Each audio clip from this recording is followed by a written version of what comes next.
Bonjour, je continue mon cours d'histologie et je passe à l'étude du tissu conjonctif qui fait l'objet du chapitre 2. Et dans ce chapitre, j'ai deux parties et dans cette vidéo, je présente la première partie de ce tissu conjonctif. Alors, en commençant d'abord par les caractéristiques de ce tissu conjonctif. Alors, il y a trois composantes principales dans ce tissu conjonctif. On distingue des cellules séparées les unes des autres, des fibres protéiques et une substance fondamentale. C'est un tissu qui est innervé, c'est-à-dire qu'il y a des fibres nerveuses qui passent dans le tissu conjonctif, à l'exception du cartilage, le tissu cartilagineux. En plus, c'est un tissu qui est irrigué, donc qui contient des vaisseaux sanguins et encore à l'exception du tissu cartilagineux, le cartilage. Nous allons voir ça tout à l'heure dans l'étude de ce tissu cartilagineux. Alors, une autre caractéristique, c'est un tissu qu'on ne va pas trouver au niveau des surfaces libres, à l'exception des cavités, des articulations, les cavités articulaires. Il n'y a aucun contact de ce tissu avec l'environnement. Ce tissu conjonctif contient des protéines d'adhérence telles que la fibronectine, la laminine et l'antactine. On va voir ça plus en détail en étudiant les différents tissus.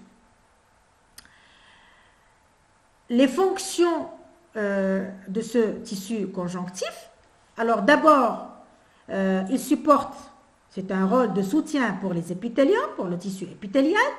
Il joue le rôle de structure, et ça on l'a au niveau du tissu osseux, donc l'os et du cartilage. C'est un tissu qui stocke l'énergie, d'accord? Et c'est au niveau du tissu adipeux que ça se passe. Il joue le rôle de transport, donc transport de nutriments, des gaz respiratoires, entre le tissu. Ce transport se fait du tissu conjonctif vers le tissu épithélial et bien sûr pour les déchets et le CO2 dans l'autre sens. Donc ceci se fait à travers la membrane basale. Pour la réparation du tissu conjonctif, il y a l'intervention de la lame basale. Donc bien sûr la membrane basale. On va voir maintenant plus en détail ces composantes de ce tissu conjonctif. On a les cellules, on a la matrice extracellulaire. Et ça, c'est la définition d'un tissu, la définition même d'un tissu. Un tissu conjonctif répond à la définition d'un tissu. Il est composé de cellules et de matrices extracellulaires. D'accord? On distingue différents types de matrices extracellulaires selon le type de tissu. On va voir ça dans la classification de ces tissus conjonctifs. Pour la matrice extracellulaire, elle a deux composantes. D'abord les fibres. Ensuite, on a la substance fondamentale. Fibres et substance fondamentale composent la matrice extracellulaire. Les fibres jouent le rôle de soutien, de support, de force. Pour la substance fondamentale, c'est un filtre moléculaire.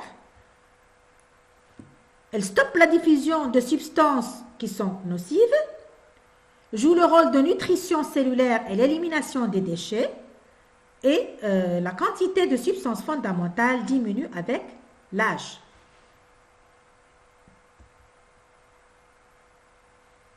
Alors, regardons maintenant les fibres de cette matrice extracellulaire. Ce sont des polymères protéiques. Ils ont une proportion qui change, elle est variable selon le type du tissu conjonctif. Et on distingue trois catégories, trois types. Les fibres collagènes, les fibres réticulées et les fibres élastiques. Les fibres collagènes ont une force de résistance dans la même direction. Et on trouve ça au niveau des tendons et des ligaments.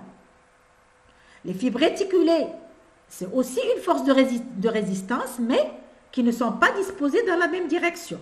D'accord? Ils ont des directions différentes, donc plusieurs directions. Les fibres élastiques contiennent de l'élastine. C'est une protéine. Maintenant, la substance fondamentale, elle a différentes consistances. Elle peut être soit liquide, soit semi-liquide, soit gélatineuse, soit solide.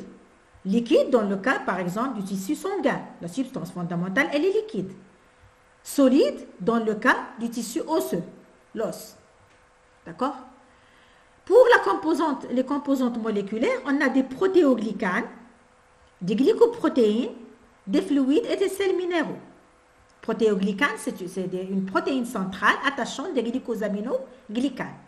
Et les glycoprotéines, on a de la fibronectine qui permet l'attachement des cellules à la matrice extracellulaire. Maintenant, on va passer à la classification de ces tissus conjonctifs. On distingue deux grandes catégories de tissus conjonctifs. D'abord, le tissu conjonctif embryonnaire, ensuite, le tissu conjonctif adulte. D'accord? Deux grandes classes. Pour le tissu conjonctif embryonnaire, je cite le mésenchyme et le tissu conjonctif mucoïde.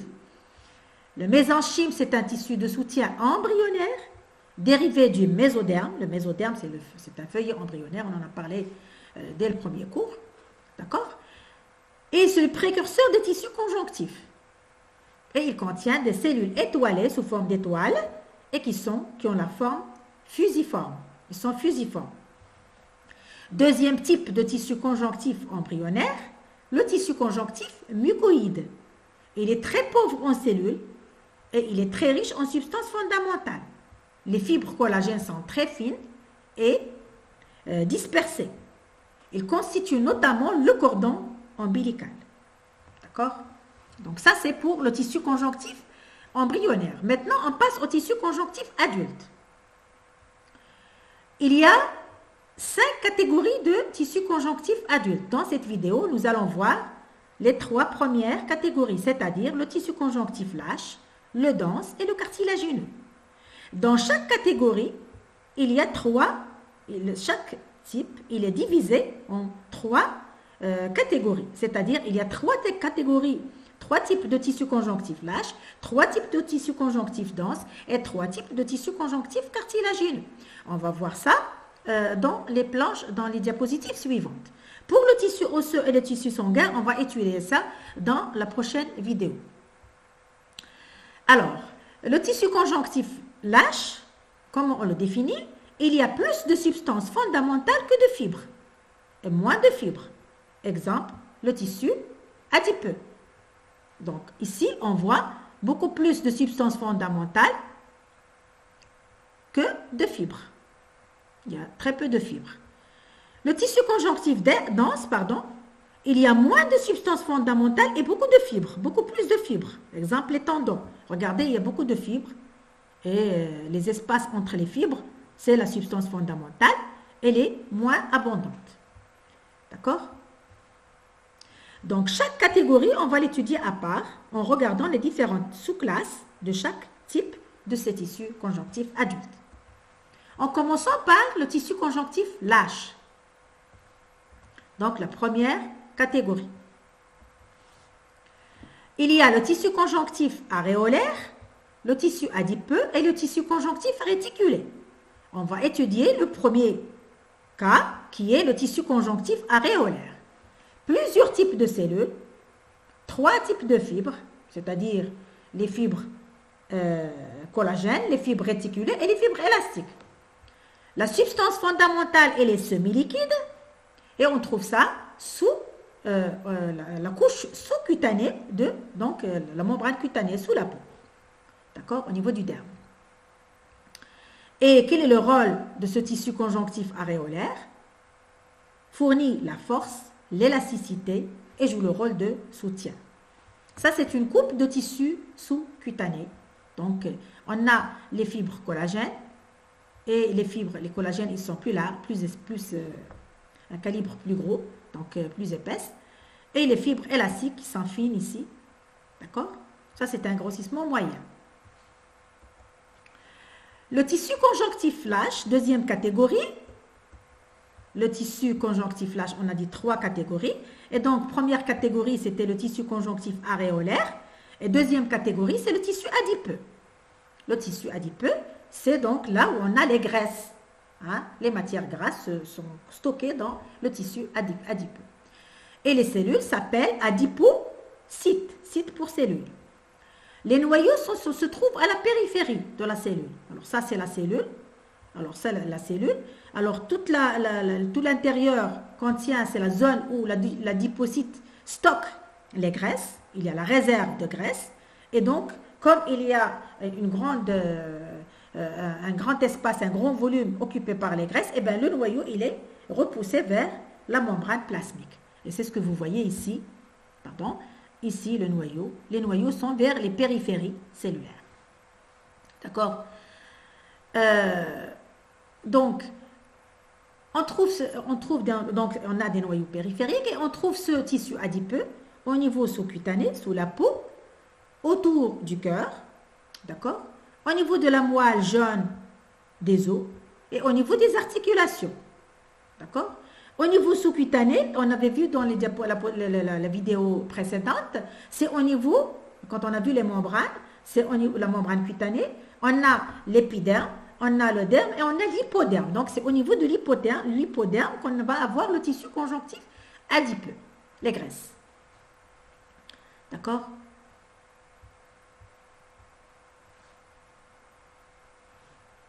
Bien sûr, le passage des vaisseaux sanguins, on va les voir entre les cellules. Donc ici, c'est un vaisseau sanguin. C'est un tissu qui est vascularisé. Hein, le tissu conjonctif est toujours vascularisé. Quel est le rôle de ce tissu adipeux? Fonction. Il joue le rôle de stockage des triglycérides, donc au niveau des fonctions, stockage des triglycérides, la réserve d'énergie, l'hypogénèse et l'hypolyse, donc au niveau du métabolisme lipidique, la genèse est au niveau de l'hypogénèse et l'hypolyse.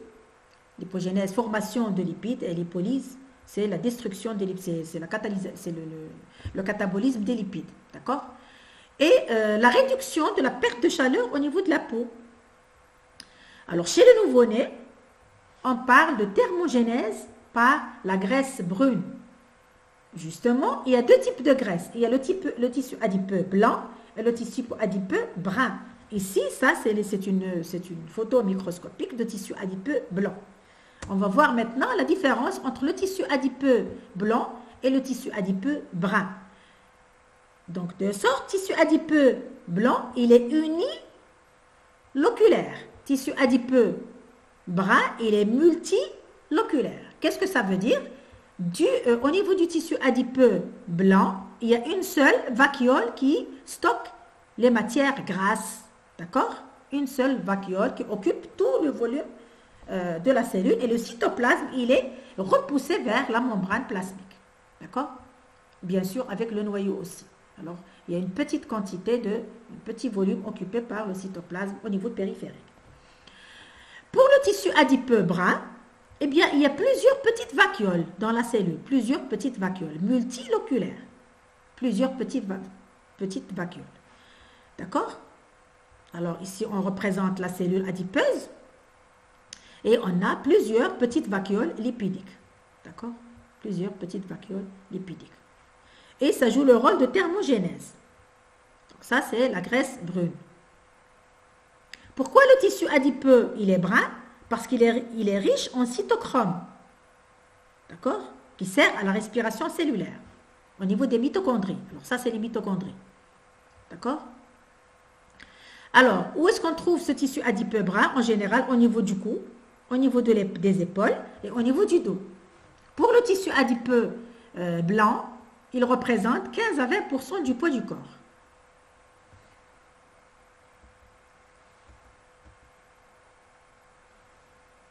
J'attire votre attention que chez le nouveau-né, le tissu adipeux brun joue un rôle important au niveau de la thermogénèse.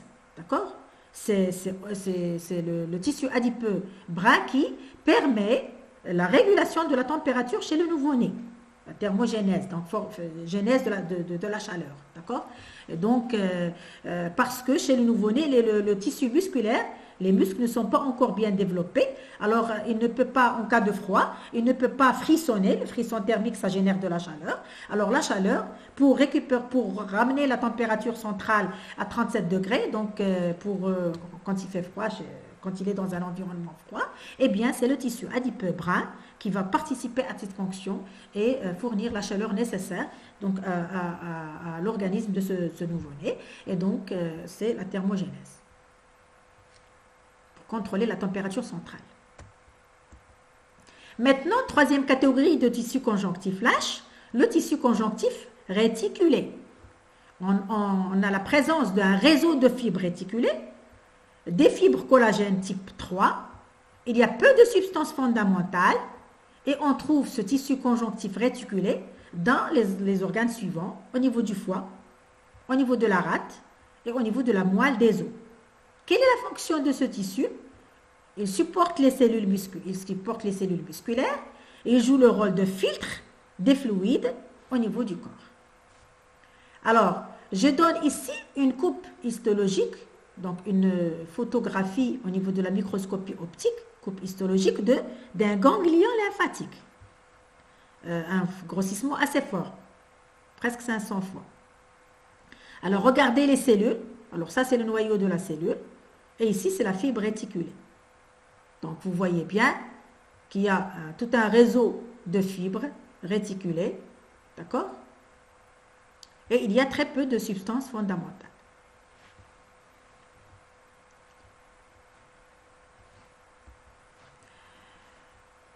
Maintenant, on passe au tissu conjonctif dense. On vient de voir le tissu conjonctif lâche. On va voir maintenant le tissu conjonctif dense.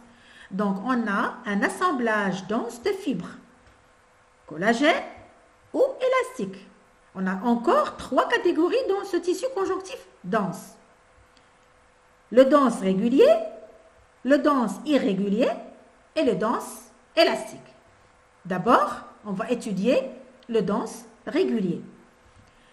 Les fibres sont surtout de collagène et qui sont disposées en faisceaux parallèles les unes aux autres. Regardez ici, alors ils sont parallèles, si vous prenez cette portion, les fibres sont parallèles. Et ça, c'est les cellules fibroblastes, c'est des jeunes cellules fibroblastes, d'accord? Donc, c'est des cellules jeunes du tissu conjonctif dense, ce tissu conjonctif dense régulier, d'accord? Alors, ça, c'est une coupe de tendons. Alors, les fibres sont, comme je dis, surtout des collagènes en faisceaux parallèles, des fibroblastes en rangée entre les faisceaux. Ils sont disposés en rangée. Où est-ce qu'on trouve ce tissu dense? Ce tissu conjonctif dense, au niveau des tendons. C'est quoi les tendons? Ils fixent les muscles à l'os. Regardez ici, ça c'est le pied que vous reconnaissez, c'est un schéma. Alors ça, c'est les muscles. Et regardez, c'est à ce niveau-là que le tendon fixe le muscle au niveau de l'os. Donc, c'est le tendon. D'accord? On les trouve aussi au niveau des ligaments. Quels sont les ligaments? Qu'est-ce que ça veut dire, les ligaments? Ça veut dire c'est des structures qui fixent les os entre eux. Alors, c'est ce que vous avez ici. Alors, il y a plusieurs petits os ici qui sont reliés par du tissu conjonctif dense et qui représentent les ligaments. Ensuite, on peut trouver ce tissu conjonctif dense au niveau des aponevroses, appelées aussi fascia. Alors, c'est quoi ces aponevroses? Ils fixent les muscles entre eux. Regardez, ça c'est un muscle et ça c'est un muscle. Et entre les deux, qu'est-ce qu'il y a? Un fascia. Et donc, un aponevrose. Okay. Voilà, c'est du tissu conjonctif dense. Et il est fibreux. Et donc, quelle est la fonction de ce tissu conjonctif dense? Il sert de point d'attache solide entre les différentes structures. Maintenant, le dense irrégulier, les fibres collagènes sont disposées au hasard. Tout à l'heure, ils étaient parallèles. Ils sont parallèles. Regardez, ça fait une structure parallèle à ce niveau-là. Alors que ici, on voit les fibres n'importe comment, ils sont disposés n'importe comment. Et donc, les fibres collagènes, ils sont disposés au hasard. Quelques fibroblastes, on trouve ce tissu conjonctif dense, irrégulier au niveau du derme, donc au niveau de la peau, au niveau du périoste. Le périoste, c'est la membrane péri autour qui entoure l'os périoste. Au niveau des capsules articulaires, alors au niveau des articulations, par exemple ici au niveau du coude, vous avez la tête de l'os et vous avez ici le cartilage, au niveau de la capsule articulaire, un tissu conjonctif dense, irrégulier. Donc au niveau de l'articulation. Au niveau des valvules cardiaques, quel est le rôle? Ils confèrent, ils donnent la force.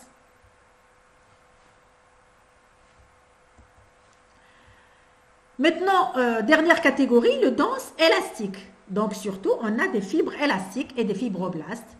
On va trouver ce tissu au niveau de la paroi des artères, au niveau des poumons et des voies bronchiques. D'accord? Donc au niveau des branches respiratoires. Quelle est la fonction? Il permet l'étirement des divers organes. Regardez, il y a beaucoup de fibres, surtout des fibres élastiques. Et les fibres élastiques permettent l'élasticité et donc l'étirement des divers organes. Ça, c'est une coupe d'aorte, c'est la plus grosse artère du corps. Et donc, vous avez les fibres ici élastiques et vous avez les fibroblastes avec leur noyau. Maintenant, on passe au tissu cartilagineux. D'accord? Alors, pour le cartilage, appelé aussi cartilage, on va regarder d'abord les caractéristiques. Le cartilage ou le tissu cartilagineux recouvre les articulations et forme certaines parties souples du corps. Regardez, par exemple, ici, on a au niveau de l'oreille, on a aussi au niveau du nez.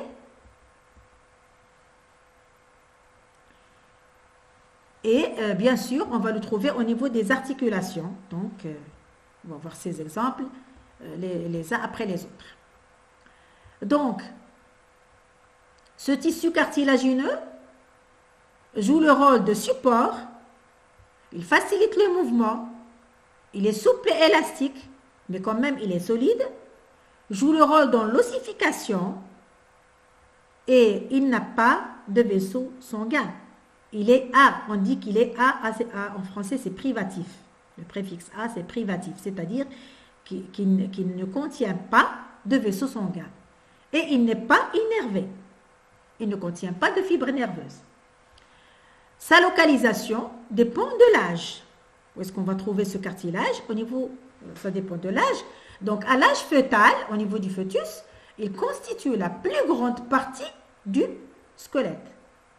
Au niveau fœtal, il n'y a pas encore un os en bonne et due forme, mais c'est plus du cartilage. D'accord?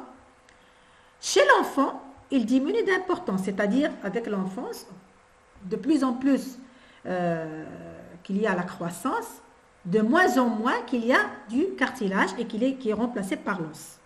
D'accord? Et chez l'adulte, c'est le tissu le moins répandu. On va le retrouver où?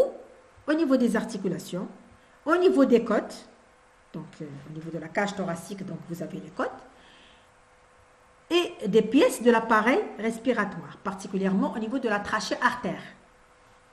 Et il est très riche en fibres collagènes, enrobé de substances fondamentales qui est solide, qui contient de la chondroïtine sulfate. Les cellules du cartilage s'appellent chondroblastes quand elles sont jeunes et quand qu'elles maturent, elles deviennent des chondrocytes, cytes pour cellules matures. D'accord? Et chondro pour cartilage. Ils sont entourés d'une couche fibreuse appelée le périchondre. Le péri, c'est-à-dire autour, c'est-à-dire une membrane qui va recouvrir le cartilage. C'est ce qu'on va voir ici. Ça, c'est une coupe histologique du cartilage. Alors, cette zone que vous voyez en rouge orangé ici, là, d'accord? rouge, marron, orangé, c'est le périchondre. Et ça, c'est le cartilage, le tissu cartilagineux. D'accord?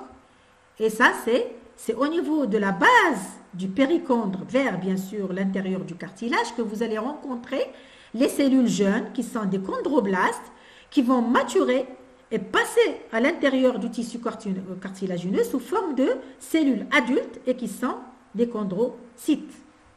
Alors, comment sont disposées ces cellules au niveau du cartilage? Elles sont disposées dans une lacune, soit de façon individuelle, une seule cellule, ou deux cellules, ou même trois cellules, ou même plusieurs cellules, 4 cellules ici, groupées en 4. On parle d'un groupe isogène à l'intérieur de la lacune, un espace lacune. Et donc, ça s'appelle un chondroplaste, avec un P. Et les chondroblastes, ce sont les cellules jeunes. Le chondroplaste, c'est l'emplacement des chondrocytes.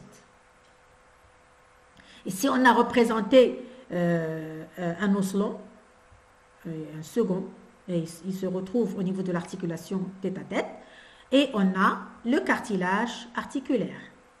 D'accord? Le cartilage articulaire, ça c'est la cavité articulaire.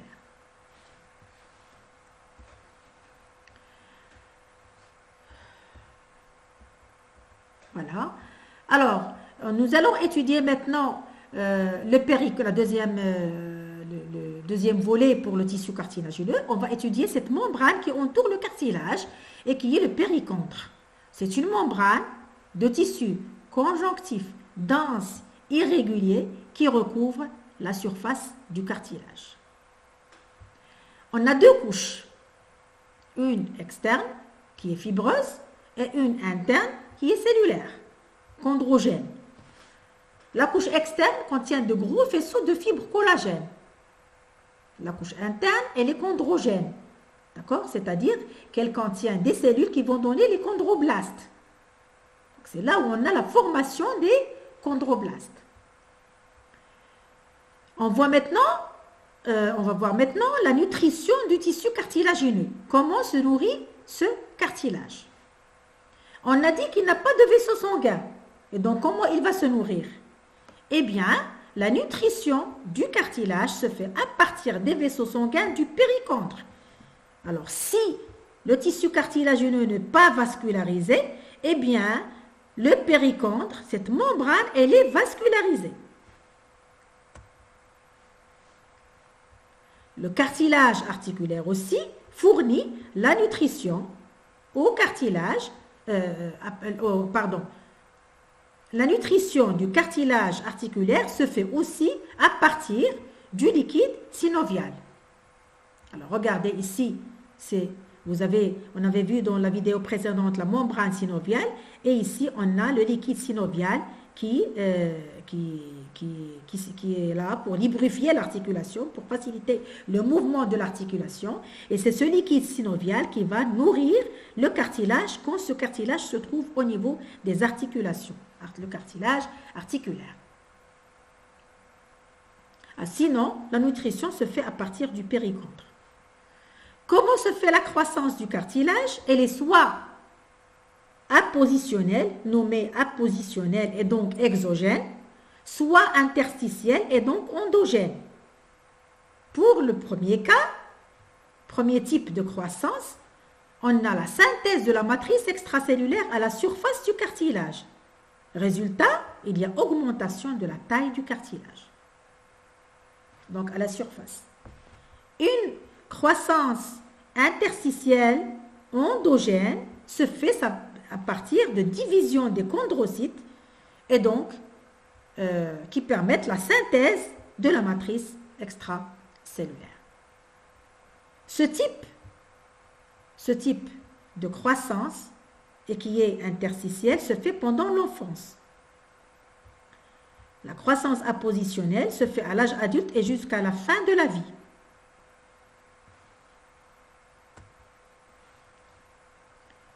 Maintenant, on va voir la classification du cartilage. On avait dit 3 types de cartilage. D'abord le cartilage hyaline, ensuite le cartilage élastique, ensuite le cartilage fibreux. Pour le cartilage hyalin, c'est le type de cartilage qu'on trouve le plus abondant. Alors, vous avez les cellules, les chondrocytes, qui se trouvent à l'intérieur de la lacune. La lacune s'appelle le chondroplaste. D'accord? Chondrocyte, soit unique, un seul chondrocyte. Ici, on a 2 chondrocytes. D'accord? Et ça, c'est la lacune qui s'appelle le chondroplaste. Et ici, on a les fibres collagènes. Et bien sûr, entre les espaces, ici, on a la substance fondamentale. Particulièrement, ce cartilage hyalin, on va le trouver au niveau des articulations. Il joue le rôle, c'est un support rigide, flexible, il joue le rôle de soutien, donc la flexibilité et le soutien. Il réduit la friction entre les os, le frottement, réduit le frottement entre les os, donc ça va permettre la mobilité, c'est-à-dire la mobilité de l'articulation sans problème. Donc, au niveau des mouvements des articulations, des extrémités des os longs, on le trouve au niveau de la trachée artère, au niveau des voies bronchiques et du squelette de l'embryon. Ça, c'est le cartilage hyalin. Le cartilage élastique, comme son nom l'indique, il est riche en fibres élastiques. Alors, des chondrocytes, les lacunes, chondroplastes, et on va le trouver, bon, ici les fibres et les lamelles élastiques, d'accord? Et on va le trouver dans les zones souples. Ici, on a du cartilage, on a aussi du cartilage au niveau du nez, ça c'est l'oreille. Et quel est le rôle? Il soutient et maintient la forme. Exemple, l'oreille externe et l'aile du nez, au niveau du nez. Maintenant, le cartilage fibreux, appelé fibrocartilage, il est très riche en collagène 1. Alors ça, c'est les fibres collagènes, les chondrocytes, la cellule chondrocyte avec son noyau et qui est situé, qui est logé, qui loge dans la lacune et qui est le chondroplaste. On trouve ce tissu cartilagineux fibreux entre les vertèbres. Ça, c'est la colonne vertébrale. Et entre les vertèbres, on va trouver ce cartilage fibreux. Quel est son rôle?